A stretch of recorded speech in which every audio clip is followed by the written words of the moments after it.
বন্ধুরা, আজ 14ই মে 2025 এবং আজ হচ্ছে বুধবার। চলে এলাম আজকের গুরুত্বপূর্ণ আপডেট নিয়ে আবহাওয়ার। এবং গুরুত্বপূর্ণ কেন, তার কারণ এই মে মাসের শেষেই ঘূর্ণিঝড় শক্তি কিন্তু বঙ্গোপসাগরে তৈরি হতে চলেছে, এরকমটাই লক্ষ্য করা যাচ্ছে। আপনাদের সেই আপডেট দেব এবং এটাও জানিয়ে রাখি, বেশ অনেকটাই কিন্তু আবহাওয়ার পরিস্থিতি বদলাবে আমাদের বেঙ্গল জোনের জন্য। এই মুহূর্তের উপগ্রহ চিত্র বলছে ভারতবর্ষ পরিষ্কার, তবে অন্ধ্রপ্রদেশের কাছে কিছুটা এবং ওড়িশার কাছে মেঘ ও বৃষ্টি লক্ষ্য করা যাচ্ছে।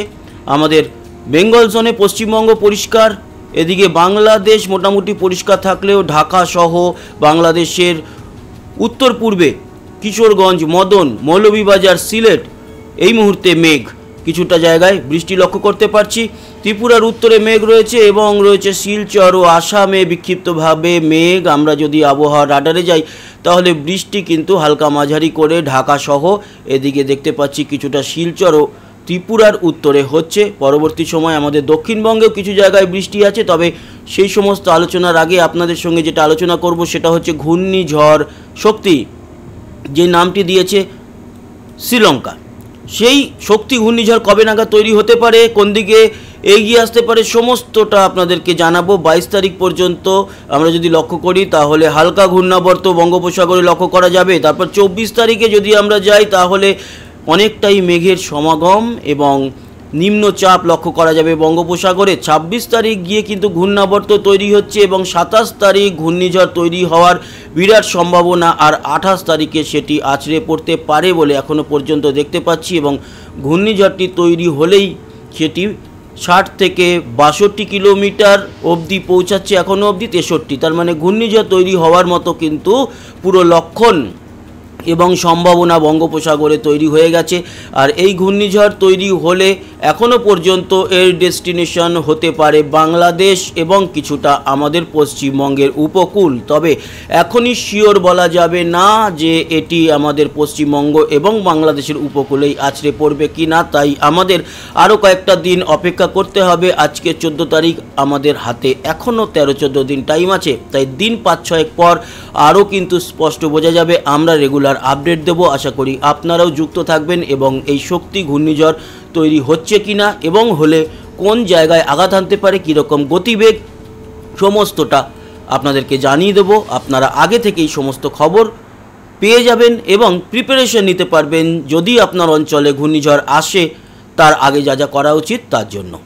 তো এবার আমরা চলে আসি, আজকে কিন্তু বৃষ্টি আছে দক্ষিণবঙ্গের সব জায়গায় নয়, কিছুটা জায়গায়। আরেকটা জিনিস আপনাদের দেখিয়ে দিই, এই যে ঘূর্ণিঝড় তৈরি হলে এর সাথে তো লক্ষ্য করতে পারছি ভারী মেঘ প্রবেশ করবে এবং বঙ্গোপসাগরের উপর দিয়ে সেই মেঘ প্রবেশ করবে আমাদের উত্তর বঙ্গোপসাগরে। তারপরে আমাদের অপেক্ষা করতে হবে যে এই মেঘের ভারী বৃষ্টি, তার সাথে তো ঝড় থাকছেই, সেটা কোন অঞ্চলের দিকে যাবে।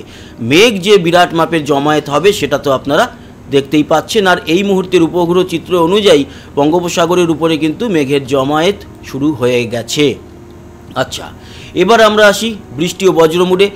আজকের এই মুহূর্তে ওই যে বললাম ঢাকা এবং কিছুটা অঞ্চলে উত্তর পূর্বে বাংলাদেশের বৃষ্টি হচ্ছে, তবে এই মুহূর্তে আমাদের পশ্চিমবঙ্গ পরিষ্কার হলেও আজকের বিকেল ও দুপুরের পরে আমাদের পশ্চিমবঙ্গের কিছু জায়গাতে বৃষ্টি, যেরকম আমরা দেখতে পারবো বিশেষ করে নদিয়া, শান্তিপুর এবং এদিকে উত্তর 24 পরগনার বনগাঁ, নদিয়ার চাকদা, হুগলির চন্দননগর এবং আরও কিছুটা অঞ্চলে এক্স্যাক্ট আরও জানাচ্ছি। তার সাথে এটাও বলে রাখি, বাংলাদেশেরও সাতক্ষীরা, যশোর, খুলনা, লোহাগড়া, মেহেরপুরের দিকে কিন্তু বৃষ্টি আজকে সন্ধ্যে ও রাতের দিকে থাকবে এবং সিলেট ও মৌলভীবাজারের দিকে এই মুহূর্তেই রয়েছে। এছাড়া আসামের দিকে কিন্তু বৃষ্টি বেশ ভালোই লক্ষ্য করা যাচ্ছে।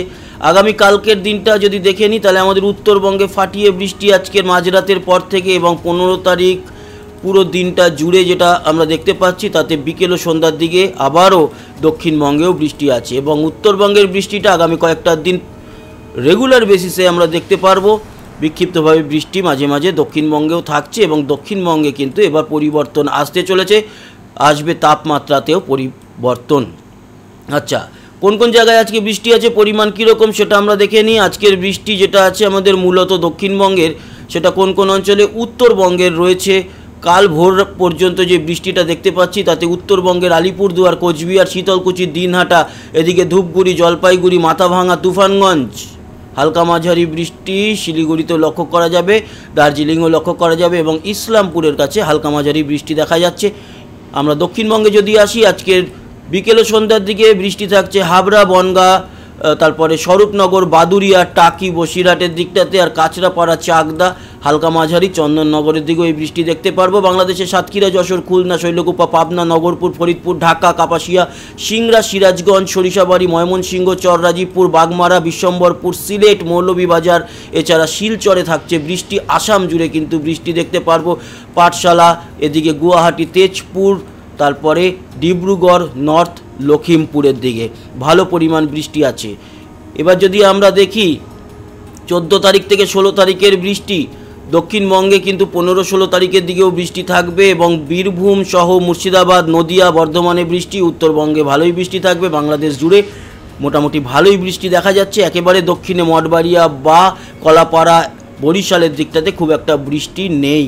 16 থেকে 18 যদি দেখি, 16 থেকে 18তে উত্তরবঙ্গে, উত্তর বাংলাদেশে, পূর্ব বাংলাদেশে, আসাম জুড়ে ফাটিয়ে বৃষ্টি, কিন্তু দক্ষিণে অল্প হলেও বীরভূম, মুর্শিদাবাদ, আংশিক বর্ধমান, দুর্গাপুর, বাঁকুড়া, কিছুটা পুরুলিয়ায়, এছাড়া খড়গপুর, ঝাড়গ্রামে বৃষ্টি লক্ষ্য করা যাবে 16 থেকে 18-র মধ্যে। 18 থেকে 20 তারিখ যদি যাই, তাহলে বিক্ষিপ্তভাবে দক্ষিণেও বৃষ্টি, উত্তরবঙ্গে ভালো বৃষ্টি, উত্তর বাংলাদেশ সহ পুরো বাংলাদেশ জুড়ে বৃষ্টি থাকবে, আসাম জুড়ে থাকবে বৃষ্টি। 20 থেকে 22-এও কিন্তু একই দেখতে পাচ্ছি যে সব জায়গাতেই বৃষ্টি, তবে দক্ষিণবঙ্গে অপেক্ষাকৃত কম। 22 থেকে 24-এ অন্য জায়গায় কম হলেও দক্ষিণবঙ্গে মোটামুটি সব জেলাতেই বৃষ্টি দেখা যাচ্ছে। 24 থেকে বাড়বে বৃষ্টি এবং এখনও পর্যন্ত 24 থেকে 28 সমস্ত জায়গায় বৃষ্টি, তবে 28-এর পর এই ঘূর্ণিঝড় প্রবেশ করলে বৃষ্টির পরিমাণ অনেকটাই বাড়বে, সেটা এখন থেকেই বলে দেওয়া যায়। এবার আসি তাপমাত্রা, আর তার আগে দেখে নেব আজকের যে বৃষ্টি হওয়ার কথা নদিয়ার দিকে এবং উত্তর 24 পরগনার দিকে, সেই বৃষ্টিটা কি বজ্রঝড় বৃষ্টি কিনা। বজ্রপাত হবে, অপেক্ষাকৃত কম, সামান্যই হবে, খুব বেশি নয়। ওকে, এবার আমরা আসবো তাপমাত্রা। তাপমাত্রা কীরকম থাকবে বা আজকে রয়েছে সেটা দেখে নিই। আজকে কিন্তু বিশেষ করে বিকেলবেলার দিকে নদিয়ার দিকটায় তাপমাত্রা খানিকটা কমবে, নদিয়া, উত্তর 24 পরগনা, টাকির দিকটায়, বাদুরিয়া, টাকি, কিন্তু অন্যান্য জায়গায় মোটামুটি একই থাকবে। বীরভূমে 39-40, ধুলিয়ায় 42, মালদা 41, ভয়ঙ্কর তাপমাত্রা। এদিকে দেখতে পাচ্ছি খড়গপুর 38, ঝাড়গ্রাম 37, বাঁকুড়া, পুরুলিয়ায় 37 থেকে 39, কলকাতায় 37, হাওড়া, হুগলি 37-এর মধ্যে, দক্ষিণ 24 পরগনা 33-34-এর দিকে, উত্তর 24 পরগনায় এখন 36 আছে, কিন্তু বিকালবেলার দিকে বৃষ্টির কারণে এক ধাক্কায় 26-এ নেমে চলে আসবে, মানে বনগাঁ, হাবড়ার দিকে স্বস্তি থাকবে। বর্ধমানের দিকটাও কিন্তু 34-35-এর মধ্যেই রয়েছে এই মুহূর্তে। উত্তরবঙ্গ, শিলিগুড়ি 30, উত্তর ও দক্ষিণ দিনাজপুর 33-এর মতো, 33-34-এর মতো, এদিকে কোচবিহার, আলিপুরদুয়ার, শীতলকুচি, দিনহাটা 29-30-এর মতো।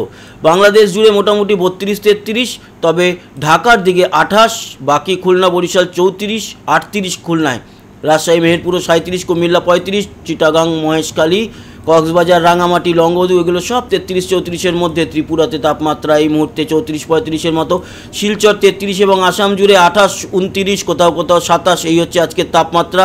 আগামীকালকের তাপমাত্রা দেখে নেব। আগামীকালকে কিন্তু দুপুরের দিকে হালকা মাঝারি বৃষ্টির সম্ভাবনা দক্ষিণবঙ্গে, তাই 35-36, দুপুর 1টাতে 38-39 থাকার পর এক ধাক্কাতে কিন্তু কমে যাবে দুপুরের দিকে তাপমাত্রা, 2-3টের দিকে 34-35-এ চলে আসবে। মুর্শিদাবাদে বৃষ্টির জন্য 29-এ চলে আসবে। উত্তরবঙ্গ মোটামুটি আরামদায়ক থাকবে 29-30-এর দিকে। বাংলাদেশের দক্ষিণে তাপমাত্রা 34-35 থাকলেও উত্তরের দিকে 32, কোথাও কোথাও 29, তার মানে ঠিকঠাক আছে। 16 তারিখের তাপমাত্রা যদি দেখি তাহলে দুপুরের দিকটাতে মোটামুটি 36-37-এর দিকে থাকছে। 17 তারিখেও 37 থাকছে। 18 তারিখ থেকে কিন্তু তাপমাত্রায় একটু লাগাম পড়বে। 19 তারিখে দেখতে পাচ্ছি দুপুরের দিকে 30 তাপমাত্রা, তার মানে অনেকটাই কমে আবারও 20 তারিখ 35, এরকম চলতে থাকবে কয়েকটা দিন। কিন্তু 24-25-এর পর বিরাট বড় ফারাক আসছে আমাদের আবহাওয়ায়। যেরকম বৃষ্টি থাকছে বাংলা জুড়ে, সেরকম কিন্তু তাপমাত্রা অনেকটাই কমে যাচ্ছে। আর তারপরে পরেই এই ঘূর্ণিঝড় যদি প্রবেশ করে যায় তাহলে তো তাপমাত্রায় যেরকম অনেকটা ফারাক আসবে, সেরকম বৃষ্টির জন্য অনেকটাই কিন্তু আমাদের এই বাংলার পরিস্থিতি বদলে যাবে। তো ধন্যবাদ, আবার দেখা হচ্ছে, সাবস্ক্রাইব করে সঙ্গে থাকবেন, টাটা।